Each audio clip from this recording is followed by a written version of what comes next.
반대의 상황이 펼쳐질지라도 라는 제목으로 말씀을 나눌게요. 우리가 살고 있는 21세기에는요, 보통 다원주의와 또한 포스트 모더니즘이 중심이 되어서 그거에 관련된 사고가 많이 발생을 하고 있어요. 좀 어렵죠? 다원주의, 포스트 모더니즘. 쉽게 말하면 이거예요. 절대적인 진리는 없다. 쉽게 말해서. 너도 옳고 나도 옳다. 네가 생각하는 게 맞고 내가 생각하는 게 맞다. 라는 이야기를 하고 있는 게 요즘 중심의 이야기죠. 그러다 보니 서로 존중하고 서로를 배려하라는 말이 참 잘 나오고 있는 요즘의 현실이에요. 그런데 진리가 없고 너도 맞고 나도 맞고 네가 생각하는 느낌, 감정 다 똑같은 건데 왜 너만 옳다고 그래? 라고 하는 그런 싸움이 발생할 수가 있어요. 근데 그 싸움을 낳을 수가 있는 상황 가운데 요즘에 많이 하는 얘기가 타협과 설득, 협상에서 많이 얘기해요. 그래서 한때 굉장히 유행했던 거 있잖아요. 설득의 심리학. 네. 그런 맥락이 나오는 거예요. 그런 맥락에서. 너도 옳아. 나도 옳아. 이 옳은 것들을 근데 접점을 찾기 위해서 설득해야 되고 타협해야 되고 협상해야 되는 거예요. 여러분 타협이 뭔지 아시죠? 타협은요. 한쪽에만 피해가지 않고 모두가 다 좋도록 절충하는 것입니다. 절충하는 거예요.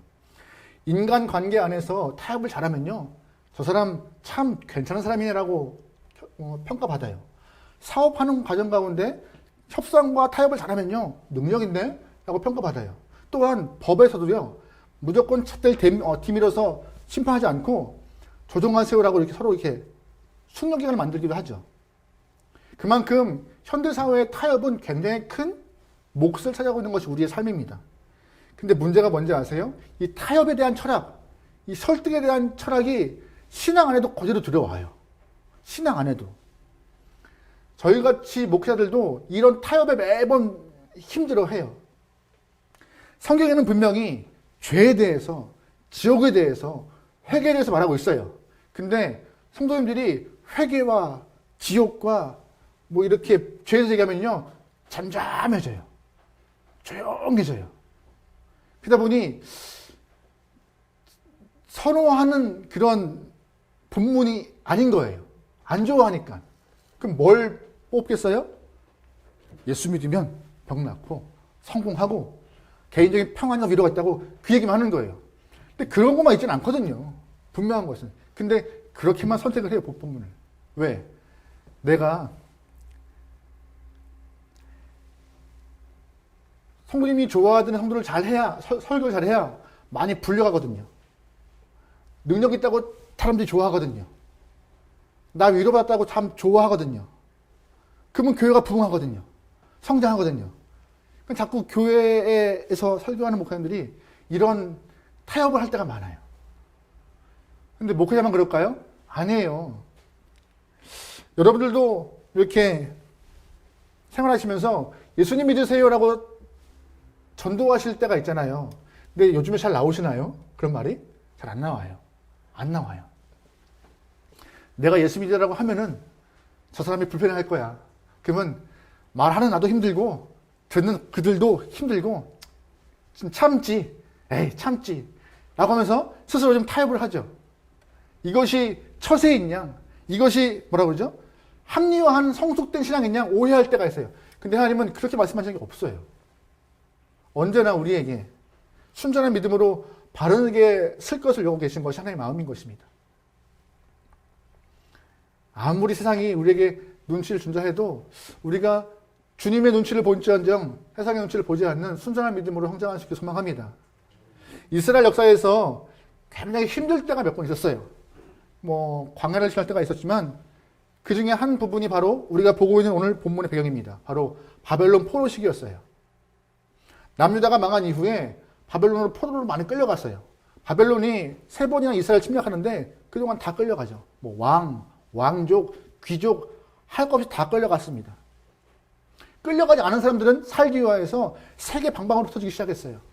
그러면서 이스라엘 땅에는 아주 생각지도 못한 일이 발생했습니다. 뭔지 아세요? 첫 번째, 그들이 그렇게 자랑했던 성전이 무너져 버렸어요. 하나님이 함께 하신다라고 고백했던 성전이 무너져 버림으로 하나님이 계신가라는 의문을 품게 했어요. 두 번째, 예루살렘이 타버렸어요. 성전과 도시가 타버리는 순간 예루살렘은 아무것도 남지 않은 상황이 되어버렸죠. 그걸 보고 포로로 끌려가기 시작한 거예요. 하나님 어디 계신가 하는 마음의 그런 고민들, 신앙의 회의들.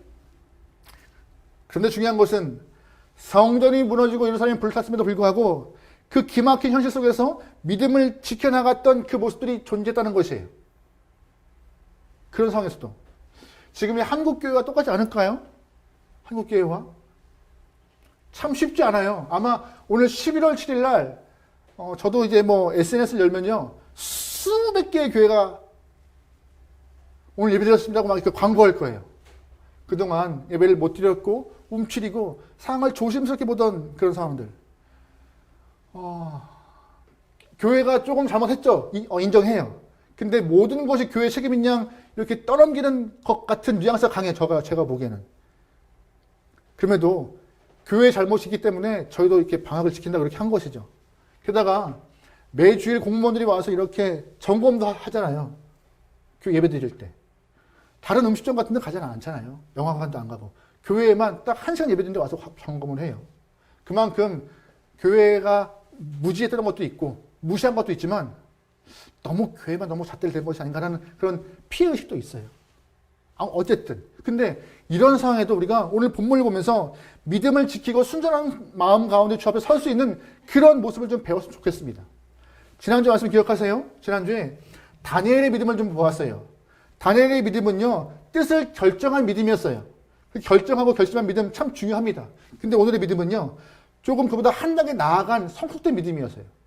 지난번에도 충분한데, 지난주 다니엘이 고백했던 그런 흔들림 없는 믿음도 중요한데, 오늘 본문은요, 조금 더 진짜 믿음의 모습이 무엇인가? 라고 언급되어 있는 그 본문인데, 그 모습을 보면서 우리가 이 모습을 향하여서 좀 나아갈 수 있는 성숙한 영혼 되면 좋겠습니다. 오늘 그래서 본문에서 세 가지의 주목된 점 볼 텐데, 첫 번째로 주목될 것은 무엇이냐? 바로 다니엘과 세 친구가 경험한 위기를 좀 보겠습니다. 지난주 다니엘 1장에서는요, 다니엘이 경험한 위기는 음식에 대한 위기였어요. 그 음식은 그 당시에 바벨론 포로로 갔던 다니엘은요, 왕이 준 음식을 먹어야 했던 것이에요. 근데 왕이 먹는 음식은 그 당시에 우상에게 먼저 제사를 드린 음식이기 때문에 못 먹는 거예요. 부정한 음식이라서. 근데 음식에 대한 문제였지만 오늘은요, 더 심각한 딜레마예요. 무엇이냐? 우상 숭배에 대한 문제를 끄집어내고 있어요. 우리 1절 말씀 읽어볼게요. 1절입니다. 3장 1절입니다. 시작. 느부갓네살 왕이 금으로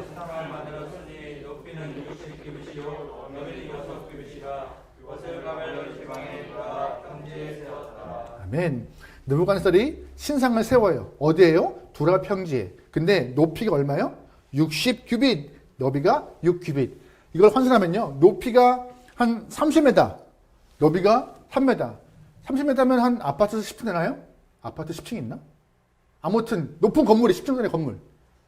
굉장히 큰 건물에 신상을 세워놓은 건데 1절 말씀에 신상을 뭘로 만들었어요? 금으로요. 당시의 역사가 헤로도토스는 이런 말을 해요. 그 당시에 금이 22톤 사용됐대요. 22톤. 이런 거 제가 좋아하잖아요? 근데 계산 못했어요. 이거 너무 어렵더라고요. 이거. 아무튼 어마어마한 금액인 거예요. 어마어마한 금액인 거예요. 그만큼 자신의 위세를 드러내고 싶어서 멀리서도 보고 볼 수 있을 만큼. 왜냐면 빛이 비치면 한때 여러분 63빌딩이 처음 세워졌을 때 거기에 딱 빛이 비치면요. 우와, 대한민국 진짜 똑같은 거예요. 빛이 딱 비치는 순간 멀리서도 그걸 확인할 수 있는 상황이죠. 그만큼 자신의 위용과 왕권을 보여주고 싶었던 상황이죠. 그런데 그때에 느부갓네살이 이렇게 말을 해요. 4절과 5절 말씀입니다. 같이 읽어요. 시작. 선포하는 자가 크게 외쳐 이르되 백성들과 나라들과 각 언어로 말하는 자들아, 왕이 너희 무리에게 수금과 사면금과 양금과 생황과 모든 악기 소리를 들을 때 엎드려 느부갓네살 왕이 세운 무슨 말이에요? 신상에 절하라고 명령이 떨어진 거예요. 이제 중앙에서 악기를 치고 음악이 선포될 때 뭐하라? 절하라.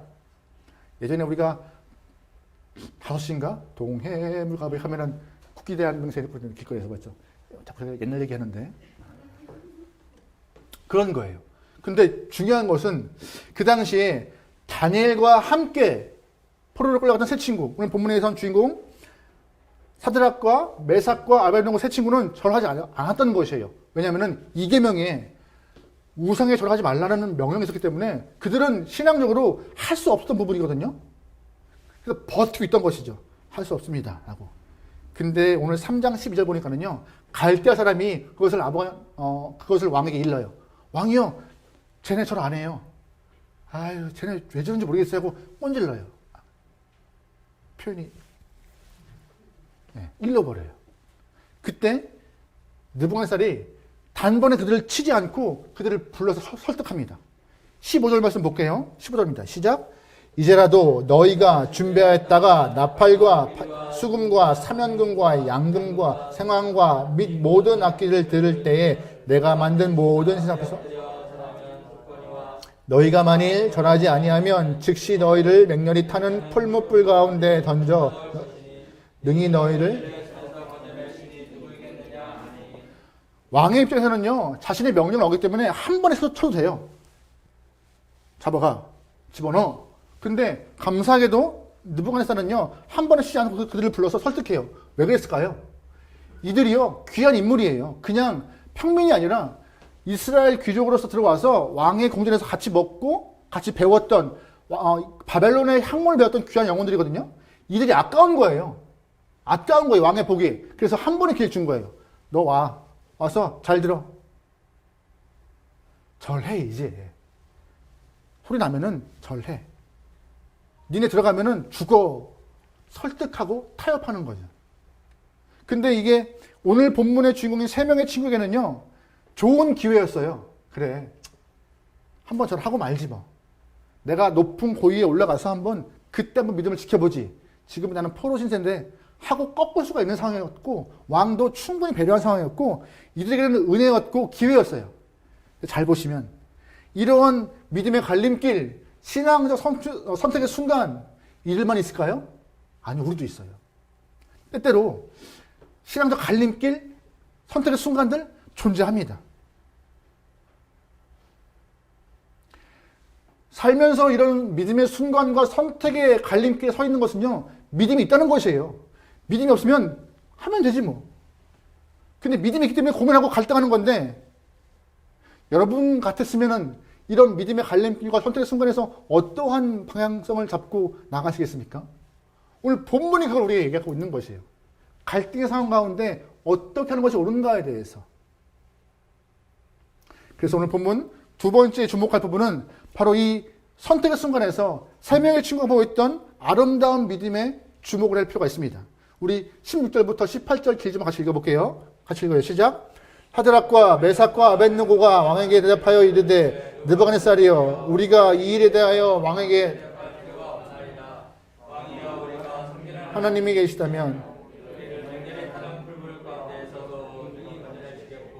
왕의 손에서 건져내시리이다. 그렇게 하지 아니하실지라도 왕이여, 우리가 왕의 신들을 섬기지 아니하고 왕이 세우신 금신상에게 절하지도 아니할 줄을 아옵소서. 아멘. 왕이 그들에게 협박, 타협, 설득을 시작하지만 오늘 사드락과 메삭과 아벳느고는 3가지의 표현을 하고 있습니다. 첫 번째가 뭐예요? 대답할 필요가 없는 거예요. 답을 안 해요. 왜? 난 이미 정했으니까. 당신이 뭘 해도 타협하고 설득하고 나를 협박해도 나는 정했으니 나는 그냥 절하지 않을 거야 라고 입을 막아버려요. 하지만 두 번째 입을 열어요. 어떻게 해요? 우리를 풀불에 던질지라도 우리를 건지실 분은 누구라고요? 하나님이라고. 하나님이 우리의 삶에서 구원자이시며 나를 인도하실 분이라고 그들은 믿음을 고백해요. 이쯤만 가도 훌륭한 고백이죠. 훌륭한 고백이에요. 왕 앞에 서니까는요. 본인이 살 수 있는 기회, 다시금 본인의 상황을 역전시키는 기회지만 스스로 발로 차버린 상황이니까는 이렇게 고백하는 것도 위대한 고백이에요. 하지만 3번째 고백이 아주 멋진 고백입니다. 어떻게 말해요? 그렇게 하지 아니하실지라도 말하고 있어요. 하나님이 우리를 구해주지 않아도 분명히 앞에서 하나님은 나의 구원자라고 고백하지만 혹시 그렇게 하지 않더라도 우리의 기도와 간구를 듣지 않아도 나는 절대로 당신이 세운 금신상 앞에 무릎을 꿇지 않고 절하지 않겠다고 고백하고 있습니다. 이러한 고백이 이 세 명의 친구의 모습을 우리에게 각인시키고 있어요. 이렇게 하는 것이 진짜 주님 원하시는 순전한 믿음이라고. 지난주에 다니엘 믿음 좋아요. 정하고 결정하고 확정되어서 자신의 삶을 딱 세우는 믿음. 그 믿음 가운데 결단과 결심이 갈림길에 섰을 때 어떻게 하느냐. 이 모습. 그렇게 되지 않을지라도 나의 믿음은 꺾이지 않겠다. 믿음의 절개를 보이는 모습이 오늘 본문에 있는데요. 이 모습이 우리에게 참 필요한 모습 같아요. 하나님이 내 삶을 지켜주지 않을지라도, 내 뜻대로 이 상황이 해결되지 않을지라도, 예수 믿는 것 때문에 손해가 있더라도 나는. 근데 오늘 본문에 있는 다니엘만 이랬을까요? 다니엘과 세 친구만 이랬을까요? 아니요. 욥기 보면요. 욥기에도 비슷한 표현이 있습니다. 욥기 13장 말씀입니다. 같이 읽어요. 시작. 하나님이 나를 죽이시려 하셔도 나로서는 잃을 것이 없다. 그러나 내 사정만 그분께 아뢰겠다. 무슨 말이에요? 하나님이 나에게 벌을 주셔서 내가 이렇게 병을 얻고 다 잃어버리고 상이 끝날지라도 나 괜찮아. 어쩔 수 없어. 왜? 나 하나님 사랑하니까 그냥 이렇게 살아갈 거야. 이렇게. 친구들이 막 뭐라고 하는 거예요. 야, 너 죄 때문에 그런 거 아니야. 빨리 회개해. 막 그러고 있을 때 욥은 아니야. 나는 주 앞에 정직히 서 있는 영혼이야. 하나님이 나를 걷어가시더라도 나는 그냥 이렇게 살아갈 거야 라고 말하고 있는 것이에요. 하나님이 뜻이 있겠지라고 보고 있는 모습인 것이죠. 우리가 배워야 될 이 믿음, 작정하고 결단하는 것을 넘어서 그렇게 하지 않더라도 라고 하는 이 믿음이 절실히 우리에게 필요한 모습 같아요. 많은 사람들은요, 하나님 손에 있는 성공과 평안만 봐요. 하지만 성공과 평안을 들고 있는 누굴 못 봐요? 하나님을 못 봐요. 그것이 요즘 많은 신앙들의 맹점입니다. 모든 것을 쥐고 있는 하나님을 보셔야 되는데 손에 들고 있는 떡만 보고 있으니까는요, 자꾸 다른 마음을 품게 되고 떡이 사라지거나 떡이 안 좋아지거나. 그래서 어느 목사님이 이 오늘 본문인 사드락과 메삭과 아벳느고의 신앙을 통하여서 세 가지 신앙 타입을 설명하신 부분이 있어요. 첫 번째 어떤 타입이냐? 그리하시면이라는 신앙이에요. 그리하시면. 어떤 신앙이냐? 조건적 신앙이죠. 하나님, 내 기도 들어주시면, 하나님, 내가 예배 잘 드렸으니까는 이 마음을 내 기도를 들어주시면, 내 뜻을 이뤄주시면, 이런 조건적 신앙이요. 그럼 조건이 아니어지면 어떻게 되는 거예요? 신앙을 꺾는 거죠. 두 번째 어떤 타입이냐? 그리하실 줄로 믿는 신앙이죠. 그리하실 줄로 믿는 신앙. 하나님 앞에 의심하지 않고 꼭 그렇게 될 것이라 믿고 따르는 신실한 믿음의 영혼인 것이에요. 의심하지 않고 말씀대로 살겠다는 그런 마음이죠. 이런 믿음 있으면 좋겠습니다. 세 번째 어떤 신앙이냐? 그렇게 하시지 않더라도라는 신앙이죠. 그렇게 하지 않더라도. 비록 내 생각과 내 뜻대로 상황이 풀어지지 않을지라도 나는 믿음 흔들리지 않겠다는 그런 마음이. 성경 안에서의 표현을 빌리자면요, 세상이 감당할 수 없는 믿음을 갖고 있는 영혼인 것이에요. 여러분은 이 세 가지 타입 중에서 그리하시면이라는 신앙과 그리하실 줄로 믿는 신앙과 그렇게 하지 않으시더라는 신앙 타입 중에서 여러분은 어디에 속하세요? 저는 이왕이면 여러분이 그리하실 줄로 믿는 신앙이면 좋겠습니다. 더 나아가서 오늘 이후에는 그렇게 하지 않더라도라는 신앙으로 우리가 무장하면 좋을 것 같아요. 그런데 잘 보시면 오늘 본문에서 사드락과 메삭과 아벳느고가 이렇게 느부갓네살 왕 앞에서 거침없이 본인의 마음을 말했던 이유가 뭔지 아세요? 거침없이. 그렇게 하지 않더라도 분명하게 하나님이 우리의 삶을 부어하시고 이끄실 걸 믿는데 그렇게 하지 않더라도 나는 내 믿음의 자기를 지키겠다라고 말한 이유가 뭔지 아세요? 그들은요, 하나님의 살아계심을 신뢰했거든요. 다른 거 없었어요. 지금도 살아계시고 역사하신 하나님이 나와 함께 하시를 믿었기 때문에 이런 고백하는 것이에요. 질문드리죠. 여러분은 하나님의 살아계심과 지금 현실에서 우리와 동행하심을 믿으십니까?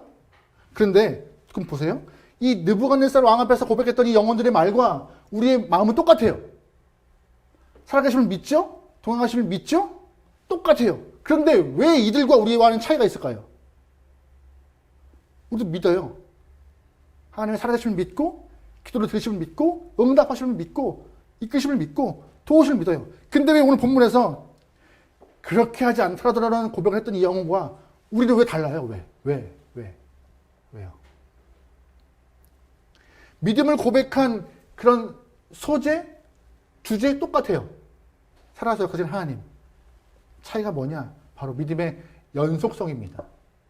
이들은요, 예루살렘에 있던, 성전이 무너졌던, 바벨론에 있던, 어느 상황이든 나한테는 항상 하나님이 계시고, 어떤 상황이든 그가 나와 함께 하시며, 나의 기도를 들으자는 확신성, 믿음의 연속성이 있던 것이에요. 근데 우리는 어때요? 머리는 믿어요. 하지만 가끔씩, 아니, 자주 잊어버려요. 자주 잊어버려요. 너무 많이 잊어버려요. 그러다 보니 믿음의 힘이 없는 거죠. 예전에 사역 초창기 때, 아니, 대한민국 땅에 뭔 놈의 예배가 그렇게 많아? 전 그랬어요. 주일 오후, 수요 예배, 금요 예배, 주일, 새벽 예배 하면 한 10대 번 되는 것 같아요, 또. 근데 목사님 다 설교 준비하잖아요? 미치겠더라고요. 뭔 놈이 이렇게 예배가 많냐고. 그냥, 주일만 잘 되면 되는 거지. 근데요, 이 코로나를 딱 경험해보니까는, 알 것 같아요. 매일매일 말씀을 들어도 믿음의 연속성을 갖고 사는 것이 쉽지 않은데, 어떻게 이들과 같이 믿음 생활을 할 수 있겠나, 고백할 수 있겠는가, 답이 없어요, 우리에게는. 그러다 보니, 감사하게도 믿음의 선배들이 새벽마다 나와서 기도하라고 하는 거고, 하나님을 떠올리라고. 또한 수요일마다, 금요일마다 나와서 고백하라고 하는 거예요. 매일매일 서도 부족한 이 믿음의 연속성을 우리는 몇 개월 동안 쉬었죠. 아니, 예배 드렸죠, 여러분, 영상으로. 또 다른 마음이 있던 것이니까 또. 하지만 솔직히 말씀드리면 영상으로 예배 드려도 우리는 게을러지잖아요. 처음에는 11시에 딱 옷 다 갖춰입고 앉아있어요. 하지만 한 달 후에는요, 11시 30분? 조금 늦게 아침 먹고 그러면 12시? 밥 먹고 드리지. 밥 먹고 되면 10중 8구 뭐가 와요? 식곤증이 와요. 네, 그렇게 지나가죠. 주일날 못 드시는 분은 월요일날 좀 되지 뭐. 길 가다가 출근하면 돼. 점점 우리가 타협을 하고 협상을 하고 포기를 해버려요. 매일매일 믿음의 연속성이 없기 때문에. 근데 감사하게도 하나님이 더 이상 안 되겠나 봐요. 이제 이렇게 우리가 모여서 예배드리게 하시고, 네. 솔직히 저희 입장에서는요, 아침마다 영상 쓰는 거 쉽지 않더라고요. 제가 원래 이렇게 영상에 나오는 거 별로 안 좋아하잖아요. 제 실력이 다 드러나는 거에 대해 같아서. 근데 어쩔 수가 없더라고요. 여러분 매일매일 이렇게 서게 하는 것이, 제 부족함을 드러내도 서게 하는 것이, 아침마다 편집하는 게, 장난 아니더라고요. 워낙 안 좋은 발음인데 아침엔 더 안 되고 몇 번을 찍는 것 같아요. 그거 하나 가지고. 딱 하나예요. 이것 때문에. 연속성 때문에. 이들은요, 다른 거 아니었어요. 우리가 똑같이 하나님 믿고 살아가심을 고백하고, 근데 어떻게 됐어요? 그 연속성을 유지하니까는, 그럼에도 불구하고 나는 믿습니다. 라는 고백. 잘 보세요.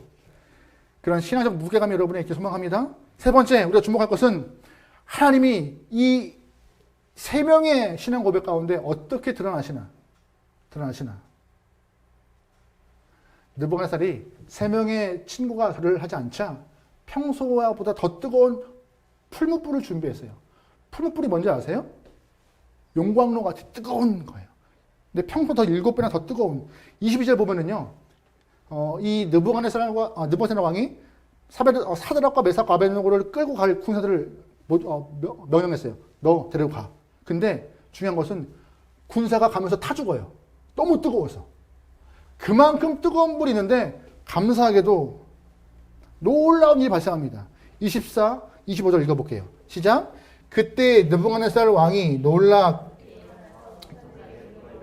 우리가 결박하여 불 가운데 던진 자는 세 사람이 아니었느냐.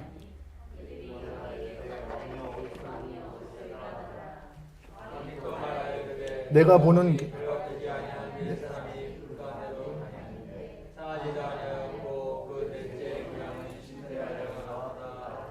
중요한 것은 군사는 타 죽었지만 사드락과 메삭과 아벤노고는 전혀 이상 없는 모습으로 왕 앞에 서 있습니다. 걸림없이 머리선을 타지 않고 옷하지 않고, 제 짐작인데 아마 이들은요 이 옷에 불냄새도 없었을 거예요. 이것을 본 느부갓네살 왕이 어떻게 표현해요? 불 가운데 몇 명 있다고 그래요? 4명이요. 4명이요. 근데 그 모양이 신들의 아들 같다라고 표현하고 있잖아요. 이 네 번째 모양, 신들의 아들 같은 모양을 좀 여러분 주목하면 좋을 것 같아요.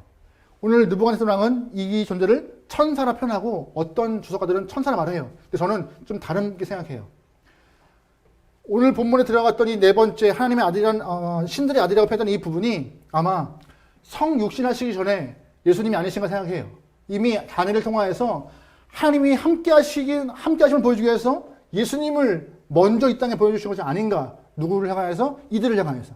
믿음으로 고백하여서 결단하고 흔들리지 없이 변함없이 쓴 영혼들에게 함께함을 보여주기 위해서 성육신 전에 예수님을 보내신 것이 아닌가 짐작합니다. 하나님이 이러신 분이세요. 이러신 분이세요. 믿음으로 고백한 영혼들을 그냥 두지 않으시고 이렇게.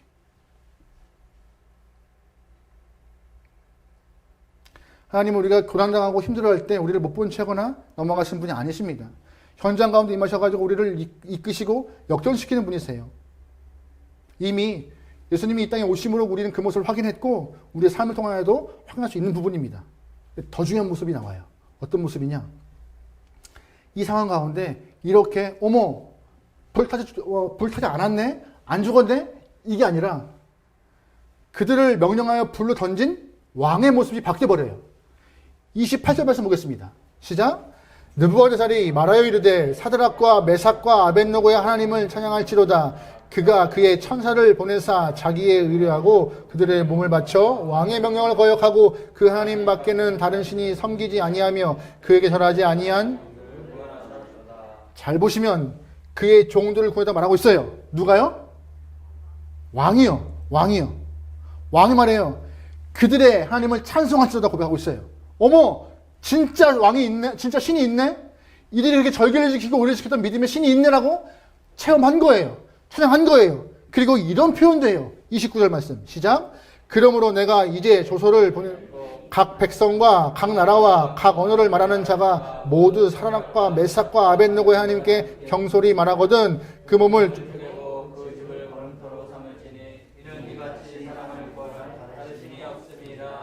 할렐루야. 어떤 모습이에요? 왕도 인정한 거예요. 어머, 왕 하나님 있네? 존재하네? 다른 사람들 비웃지 마 라고. 왕도 바뀌어요. 저는 이 모습 가운데 신앙인이다라는 말을 하고 싶지 않아요. 하지만 인정함이 들어가잖아요. 하나님 이런 분이세요. 이런 분이세요. 저와 여러분의 하나님이 이런 분이 소망합니다. 다른 사람 보기에도 충분히 존재하는 하나님. 나에게만 있는 분이 아니라 믿지 않은 분에게도 존재하시는 하나님. 그의 시작은 바로 믿음의 절개를 지켰던 이 3명의 고백 때문이라고 저는 생각을 해요. 그런데 정말 잊지 말아야 할 건 딱 하나 있어요. 그렇게 구하지 아니하실지라도 포기함이 아니에요. 이미 나의 마음은 정해졌기 때문에 하나님이 이끄시는 그 순간 나는 그냥 그렇게 믿음의 길을 갈 거다라는 그런 살아계심에 대한 고백. 여러분과 같이 삶의 그런 고백을 통하여서 하나님의 귀한 마음이 좀 편히 소망합니다. 이 땅에서는요, 믿음을 가진 영혼들 참 많아요. 근데 모습이 다 달라요. 다 달라요.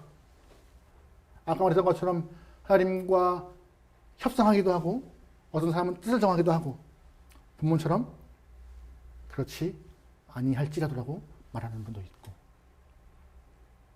우리의 삶의 모습이 다양할지라도 믿음은 딱 하나의 모습이 소망합니다. 어떻게 해요? 하나님, 내가 주 앞에 바로 서겠습니다. 하지만 내 뜻과는 같지 않더라도 하는 그 동일한 모습으로 주 앞에 바로 서서 하나님의 마음을 좀 증거할 수 있고, 이 위기의 상황과 힘든 상황과 어려운 상황에 우리 신앙을 잘 지켜나갈 수 있는 귀한 영혼 되기를 주의로 축원합니다. 아멘.